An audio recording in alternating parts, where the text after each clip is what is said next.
Hey, welcome back to the 7Figure Music School podcast. I'm Daniel. This is Nate. Did you hear me pause there? I had to think about who I was, Nate. I was impressed with I'm how fast you rolled 7 Figure Music School off the Hey, I've tongue. had I've had 179 times to practice it. So there Yep. you go. Not withstanding all the failed introductions I've done where I've Yeah. started it over again, which we're keeping all this in, Nate, because we're having fun on the podcast this week.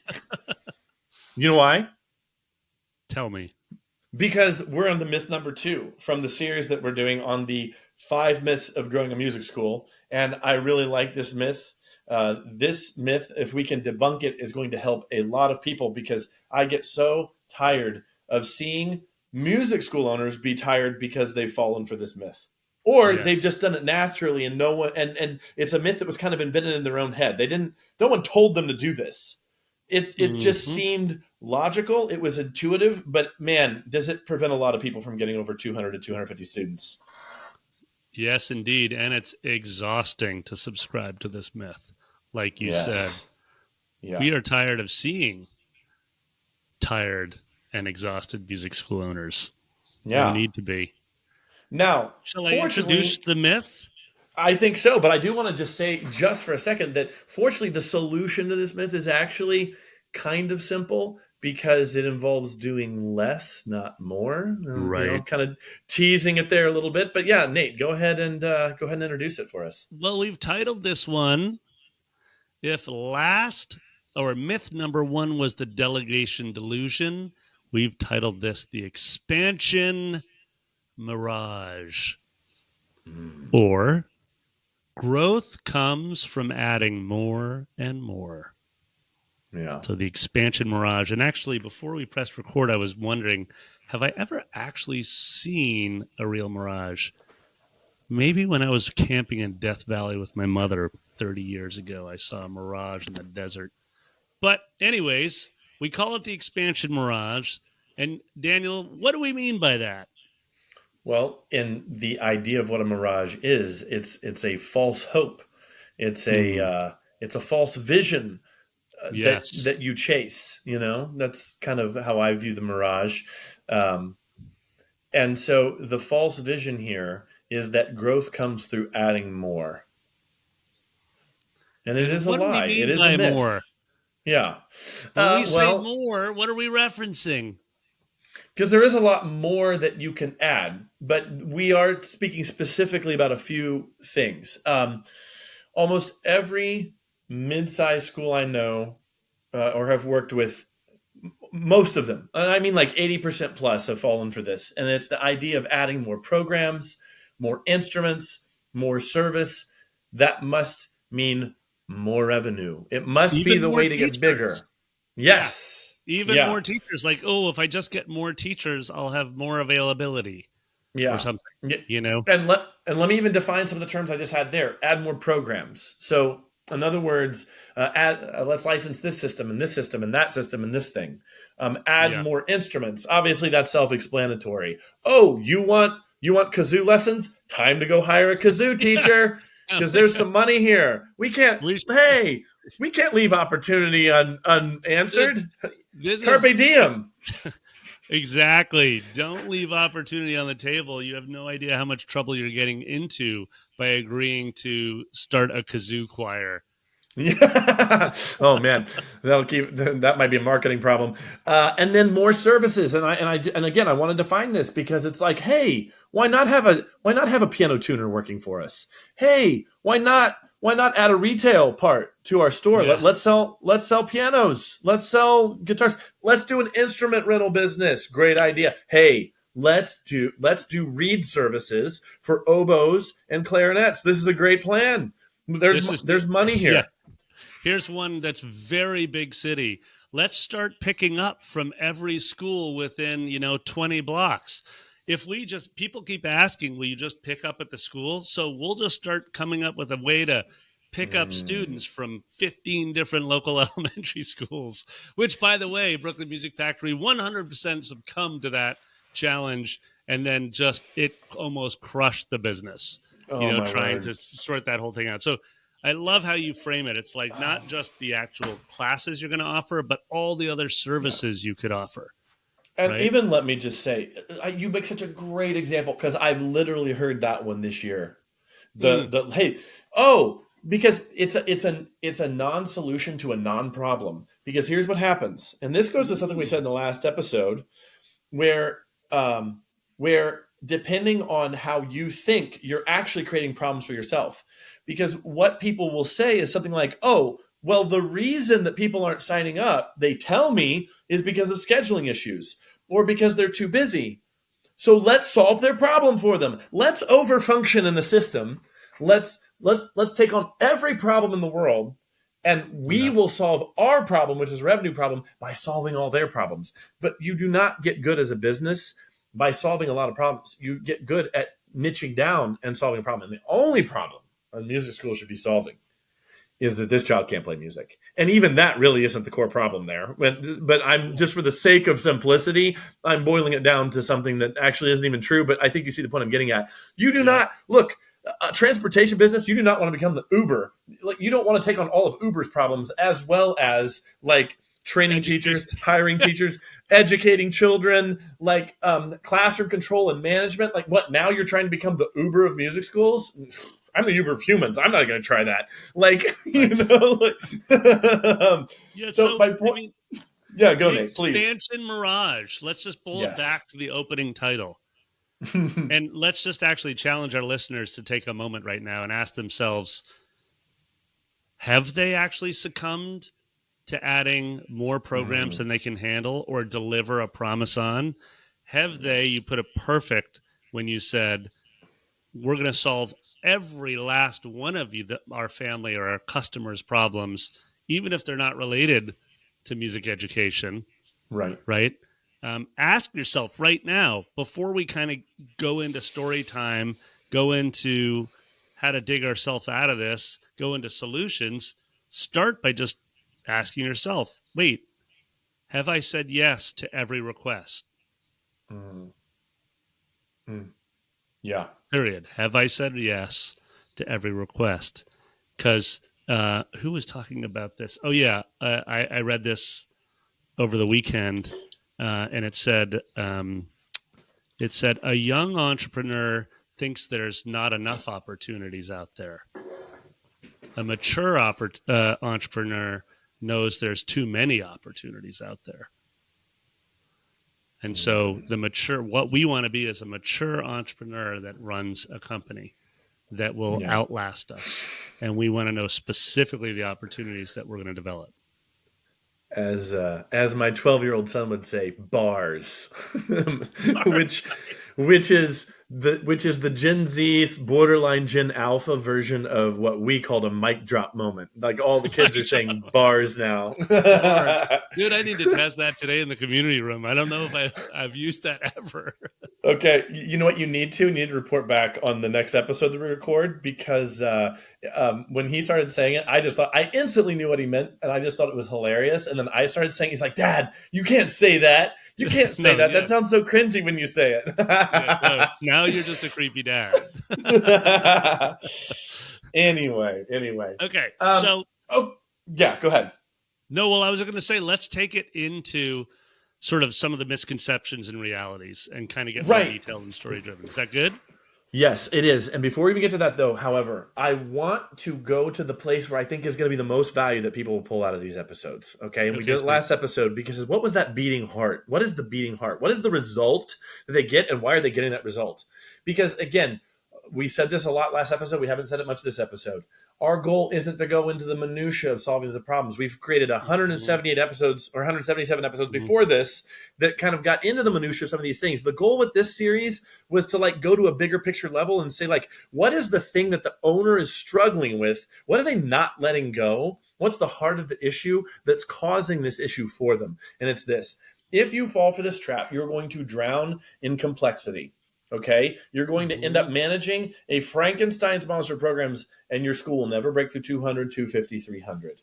At the core of this is Mm-hmm. a lack of belief in the effectiveness of the programs that you have, and the marketing initiatives that will that will promote those programs. And so what ends up happening, and see, even deeper than this, is that the owner's believing a lie. And the lie is whatever goes through their head because they haven't. See, there was a lie last episode. The lie this episode, the lie that caused them to believe this, is just this belief of like, well, this is how it's done. It's kind of self-sourced. It's intuitive. It's this thing of Mm-hmm. like, oh, well, I mean, if we at our tuition rates, we're going to need 650 students. There can't be 650 piano students around here. There can't Right. be, like, we're going to have to do like every instrument. We're going to have to see preschoolers. We're going to have to see adults. We're going to have to start a homeschool program. And then even then, I don't even know if we can hit 650. And so what that means, and look, if I even got a school owner to model a revenue model like this, I'd be the happiest person alive. But like they're not even modeling it really. It's more of like this vague idea of like we're going to need all these different things to actually get there, and that's why they do the piano tuner, and it's why they do the reed business or the Yep. retail part of the business. It's like to get there, we're going to have to do that. And then what ends up happening, the reason they drown in complexity is because they're not modeling and they're not seeing like, well, what are the margins actually going to be? They don't have a level of financial fluency, which we cover in the Yep. forum, but they don't have a level of financial fluency to model even a school that maybe does just the big three, voice, piano, and guitar, and model that out to see how feasible it is. Do you think they have the complexity? Do you think that school owner has the sophistication to model out 18 different business lines across a variety of customer psychologies, adults, senior citizens, homeschoolers, preschoolers, grade school, middle school, high school? Like they're adding all this complexity and they're not modeling even the big three. Like they're definitely not modeling 18 different things for this. Right. Yeah. You know, And so you it's wishful said something. thinking. It's wishful Yeah. thinking. Yeah. And you said something right at the beginning that is so important to highlight again. You said there can't possibly be 650 piano students in my community, right? Which is, of course, actually, when we say it out loud, it's absurd. You can be in a town of 20,000 and you could have 650 piano students, maybe. Maybe. Maybe, I say. You'd have to teach adults. Yeah. You do. But But even then, we have a school owner that has we interviewed her on this podcast in a tiny community, has 300 to 350 students across just a couple of programs in a tiny yep. community in rural Wisconsin. Keep going, Nate. What I want to share about that comment that's so important is that you got into starting a studio for a reason. And Mm. we work heavily on this in the forum around what was even the purpose of you starting the school in the first place. And baked into that initial motivation to get started is your core fundamental product. Mm. It's somewhere in there, right? Mm. And when you say you can't really believe that there would be X number of students that would sign up for Y instrument, it's because you're thinking it's about, say, just the instrument, or you're thinking it's about what you can sell or market. You're missing the actual first fundamental question, which is you must believe in the service that you are going to deliver, which is your core service, right? Mm. And when you start to believe in that, you don't question whether or not you can attract enough of those people to it. You can't be 80% in on your foundational offering. It doesn't work like that. It's like, um, you know, Brooklyn Music Factory is a songwriting program for kids, right? Yes, we're in a large city, but still, the private lesson songwriting program itself will generate seven figures, Mm. right? There is a fundamental offering that we're making, and we're making it across like I love your term, the big three. I'd add drums in there, the big four, piano, voice, guitar, drums. But we're only offering it across the pop and rock instruments. And Mm. we're really, frankly, targeted on ages like 6 to 17, like kids, right? Mm. So it's essential that as we get into a little bit more of the story time, the misconceptions and the reality, that you understand that you actually have the answer somewhere in your heart and in your head as Mm. to what precisely you're supposed to be building on. Mm. Every one of us Daniel, myself, all of our listener base, we absolutely got in this for a reason. And that's where you start when you begin to build your product suite. And like we opened with this comment, like, go deep, don't go wide. You want to go deep on the thing that you absolutely love. Like we have one member of the Mm. forum. How many students are in Amy's school? Like 300, somewhere in there. Between 250 to 300, I'm pretty sure. Yeah, they're all pianists. And she's not in a tiny town, but she's in a small to like city, right? Very small. And so, Yeah. anyways, let's Yeah. move forward on this. But the point is that we're going to challenge you to start thinking about what the 2, 3, or 4 core offerings are that you want to build on, right? Yes. You are already proposing solutions here, and I'm going to actually reference something you said in a way different than which you referenced it, but to kind of point towards the second solution, which Okay. is how do you know what to build the school on? Now you're talking about core offerings. You're talking about vision of the school, the ethos of the school. We did a whole series on culture in May and June of 2025 Yeah. around Yeah. culture, but it's then getting to the metrics because Nate, I talked about the big three and you said big four includes drums because I know you're thinking like a musician because you need voice, piano, guitar, and a set of drums to have a good Mm-hmm. band. But what I was talking about Mm-hmm. was the data from Google that shows how often certain instruments are looked for, how often parents look for lessons in Nice. instruments. And piano, voice, and guitar are very close. About the same number of parents look for that, for a lesson each of those each month in the United States. Every month, and it's been pretty consistent. The number, they've stayed about neck and neck for years. Piano slightly Ooh. ahead, guitar slightly behind, voice slightly behind that. Drums, fraction of the searches each month No, for those stop big it. three. Yep, Stop it's it. true.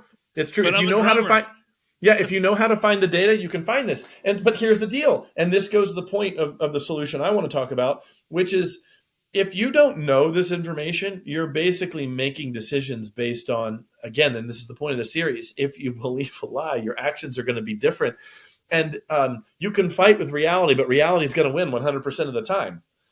And so Mm-hmm. we don't want we what we're not advocating here is slowing way down and over preparing and doing the other cliche that business owners do, which is wait and wait and wait and wait and wait and make sure everything's perfect before they move forward. Actually, I recommend the opposite. Go out and do, and then be curious as to why you're getting the results you're getting, and then vigorously look for solutions to the problem. Or here's a big one, and this is one that I did and saved me a ton of time. I just went and looked for coaches that helped me figure out why I was getting the results I got, and I solved the problem that way. Because why not go to someone who's way farther down the track? Why not borrow the systems from us in the Founders Forum? Why not join a community of people who are all like looking at the same things and building in the way the Brooklyn Music Factory did? Why not? Mm-hmm. You kind of Mm-hmm. shortcut your way to that knowledge. But the point is that you must make this data-backed decisions, and how that applies to the expansion mirage is that the best data back the decisions you make on how to build the school are based on your values and what is true about reality, and then you go all in and you build deep. If there's a resource there, you tap that resource out before you move to the next one. Like if you're mining for gold, you don't go into a mine, you dig a little bit and then go looking for another mine. No, you Right. empty this Yep. mine first, right? Don't dig shallow holes. Yeah. And so the No. idea is you could have a piano department with 300 kids in it, but you're adding on 8 other instruments that you've got to build customer psychology profiles for. You've got to build stuff on your website for. And I will tell you that even in the marketing domain, the more stuff you have on your site, the less that site converts. So like you're Yes. causing problems for yourself at so many levels you don't even realize when you go wide and not deep. Yeah. We work with lots of different schools and different sizes, right? Um, but one of the common misconceptions, people will hear about Brooklyn Music Factory songwriting camps, and we have schools that license the curriculum to run the camp, but they're thinking initially they need to have 6 different offerings for a camp, right? They need to have like an art offering, a songwriting offering, a group piano offering, a sight reading offering. They just have all these lists to try to check all the boxes. I'm telling you, that's actually the polar opposite of what you want. You want to pick one or maybe two offerings, and you want to learn how to do those so well that everybody says, if you want a music camp in your community, you need to go to, families say you need to go to this school if that's what you want, because that school is doing camp right, right? So let's talk for a couple more misconceptions on this, and then just state the reality. Um, Actually, before we do, you know what I pulled up? We have a whole series, like you said, on culture, but I just want to help our listeners. Start at episode 165, bookmark 165. And that's how you can really dig in and start asking yourself the question of, what is our ethos? What's the culture of the school that you want to build? And you can absolutely link it to the products that you offer, right? What do you want to offer? They should be linked, right? Because you're attracting a very specific type of family that aligns with your ethos, the culture you're trying to build in your school. And so you want those offerings to align with that. So, Nate, third solution, okay? If we're being serious about going deep and not wide, and this is gonna lead into maybe a further, like a future um, myth, right? Yes. But I'm not gonna spoil the myth. I'm not gonna No, spoil we're the not myth. But teasing. You have to come I'm back to get the yeah, next you do myth. have to come back. But I'm just gonna say this: you are gonna have to go deeper on marketing. And this plays back into myth number one, which was about delegating, because you're not going to run that whole marketing wing by yourself. But these solutions are ecological in saying that they are efficient. And so what I'm really getting at here is that you need massive exposure and penetration in your marketing penetration in your local area around your offering and the vision, as Nate was saying a few minutes ago, so that you get maximum exposure and you draw in and close. I know I'm using sales language, but you draw in, have trials or consults, and then actually sign up students and keep them there for a long, long time. Because there's a whole new batch of 6-year-olds coming up every year. Or if one of the programs you're choosing to do is a kindergarten program, there's a whole new batch of 3-year-olds or 2-year-olds, maybe even down to babies level. If that's what you're doing. But there's a whole new batch coming up every year. And if your marketing is effective and you're blanketing the area with genuine, authentic marketing, vision based marketing, results focused marketing, you will grow these programs and be able to fill these programs and the teachers that you have with a lot of students instead of having to, again, go wide instead of deep. And so, marketing is definitely a solution that has to be taken seriously here. And again, we have a whole tab on the episode guide. Go to greatmusicstudio.com/7FMS. There's a free episode guide. And when you download it, you go to the marketing tab. Every episode we've done on marketing is there. And we do Yep. months and months of work in the forum around making your marketing world class so that you can grow really, really big. So, Nate, that's the third solution. Do you have any thoughts before I go to fourth? Yes, I'm just going to. Then my final comment on this is this. If you have 3 or 4 programs that you firmly believe in, then your marketing can only get more effective because you've simplified what you're Yes. actually messaging about. If you're talking Yes. about if you're talking about everything from your choir to your rock band to your group piano to your adult, beginning guitar class, if you're just running the gamut, you're actually messaging about nothing, Mm. right? Right, it's too loud, it's too noisy, people won't hear what you're trying to message on. So Mm. when you go deeper with a smaller suite of products and offerings, then your marketing will improve, and your marketing improves in this cycle that looks like this. You do a few things well and you talk to your families about why you're doing them so well. That gets back to you, Daniel, where you're saying Mm. authentic marketing means you're getting language from the people that are benefiting from what you're doing well. And you're using Yeah. that language in attracting even more families, because there's nothing more powerful in the industry we're in than word of mouth. Mm. And word of mouth comes from authentic quality experiences. So Yes. that's what I'm going to close with on your life gets simpler and your marketing gets more powerful.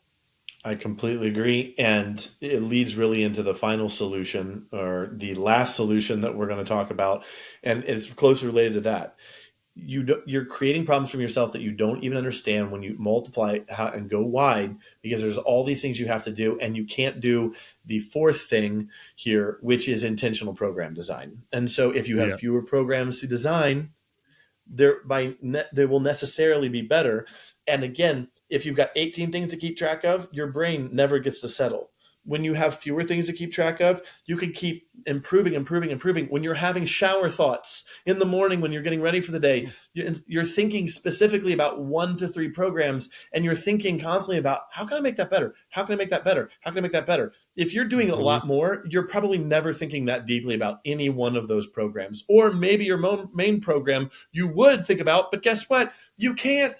You can't, because you've got 18 fires to fight each day, because you've got 18 different programs. And so you actually don't even have time to think about it, because it's just filling your time. So, and you definitely won't have time to intentionally design that program, which is the fourth one. And again, the point here isn't to get into the depths of that. The point is just to point back to other episodes and get to the heart of the matter so you can self-diagnose. We'd love to help you in the forum to solve these problems.